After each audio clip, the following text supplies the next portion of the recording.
کہ یہ آپ کہتے ہیں ان کے دو بھائی آلریڈی قومی اسمبلی میں ہے, تیسرا بھائی بھی قومی اسمبلی میں آ رہا ہے, چوتھا بھائی وہ پروونشل اسمبلی میں موجود ہے. تو یہ سارا کے سارا سورہ دنیا نے دیکھا ہے. آپ نے وہ جو کینڈیڈیٹ ہے ہمارا بیرسٹر تیمور ملک, آپ نے اس کو آر او کے دفتر میں جانے کی اجازت نہیں دی. آپ نے ان کے سامنے ان کے جو رزلٹ ہے اگر یہ کلیئر اور ٹرانسپیرنٹ تھا تو ان کے سامنے آپ نے رزلٹ ٹیلی نہیں کیا, ان کو کنفرنٹ نہیں کیا, اس کی پروویژن. تو یہ تو سارا کچھ لے کے آئے تھے, تو اس لیے یہ رزلٹ تو ہم کمپلیٹلی مسترد کرتے ہیں. یہ جیتے ہوئے نہیں ہیں, یہ ہارے ہوئے, ان کو جتوایا گیا. وہی فارم 45 47 والا مسئلہ انہوں نے کرایا تھا.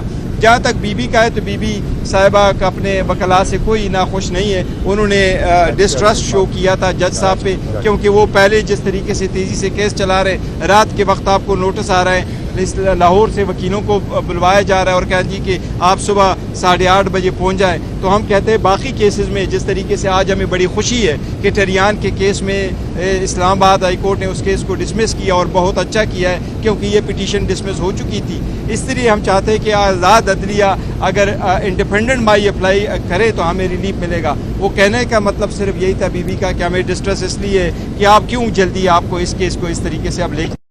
جہاں تیسرا کوشچن آپ کر رہے ہیں دبئی لیگز پہ, سو ہم کراس دا بورڈ کر رہے ہیں, لیکن وہ لوگ جن کے پاس کروڑوں روپے کی انویسٹمنٹ کی ہے, اگر وہ انویسٹمنٹ کرنا چاہتے ہیں, اور لا ایسا نہیں ہے کہ وہ آپ کو منع کرتا ہے کہ آپ انویسٹمنٹ کریں, بٹ ہم یہ مطالبہ ضرور کرتے ہیں. پاکستان تحریک انصاف خان صاحب یہی کہہ رہے ہیں کہ ہم مطالبہ کرتے ہیں کہ جن لوگوں کے نام آئے وہ منی ٹریل ضرور دے دے اپنے پیسوں. اور صاحب یہ بتائیے گا آپ نے منی ٹریل کا ذکر کیا, شریف خاندان منی ٹریل ہے, تمام لوگ منی ٹریل ہے, کیا عمران خان اور ان کی بہنیں بھی اپنی منی ٹریل جو ہے وہ لائیں گے سامنے؟ اور یہ بتائیے گا کہ جب آپ کی حکومت بن رہی تھی تو جہازوں میں لوگوں کو بٹھا کے لایا جا رہا تھا, وہ پیسہ کہاں سے آ رہا تھا, کیا اس کا بھی ریکارڈ دیں گے؟ دیکھیں جہاں تک منی ٹریل کی بات ہے تو ہمارے خلاف ایسا کوئی کیس نہیں ہے جو ہم اس میں منی ٹریل نہ دے چکے ہو. اور خان صاحب کا جو کیس چلا تھا ثاقب نثار نے اس کا فیصلہ کر لیا تھا, تو خان صاحب نے پوری منی ٹریل دے دی تھی اور ان کو کہا گیا تھا کہ پرانے ریکارڈ بھی لے کے آؤ کہ آپ نے پلاٹ کیسے اپارٹمنٹ کیسے خریدا کیا, تو وہ سارا ریکارڈ ان کے سامنے آیا تھا. اس لیے ہم کہہ رہے جہاں تک آپ دیکھو پرانی باتیں کر رہے, میں آپ کو ایک چیز کا ضرور ذکر کروں گا. اگر کوئی بندہ اپنی مرضی سے کسی پارٹی کو چھوڑ کر دوسری پارٹی میں شامل ہوتا ہے, یا وہ پہلے دن سے اپنے نامینیشن پیپر اس نے فائل کیے ہیں کہ میں انڈیپینڈنٹ کنٹیسٹ کروں گا, اور وہ انڈیپینڈنٹ کنٹیسٹ کر کے جیتتا ہے, وہ جیسے چاہے پارٹی کو جوائن کرے, اس کے پاس یہ رائٹ ہے.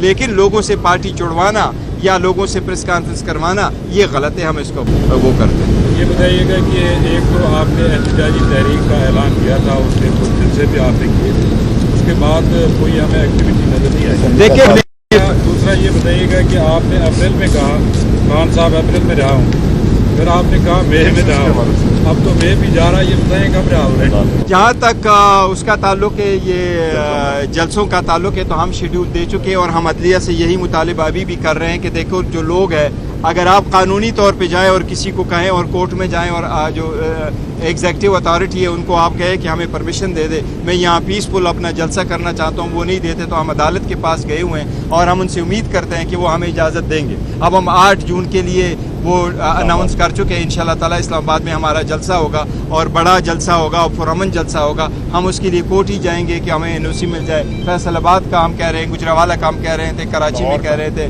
لاہور کے لیے کر رہے ہیں. تو ہم کوشش کر رہے ہیں تاکہ ہمارے پاس وہ این او سیز ہوں اور عدالت کے تھرو ہو تاکہ ہمیں مسائل نہ ہو. تو ہم تو کر رہے ہیں, وہ انشاءاللہ تعالی وہ پروسیس ہمارا چلے گا. جہاں خان صاحب کا تعلق ہے, میں نے آپ کو پہلے بھی کہا تھا کہ عدلیہ کا ٹیسٹ ہے.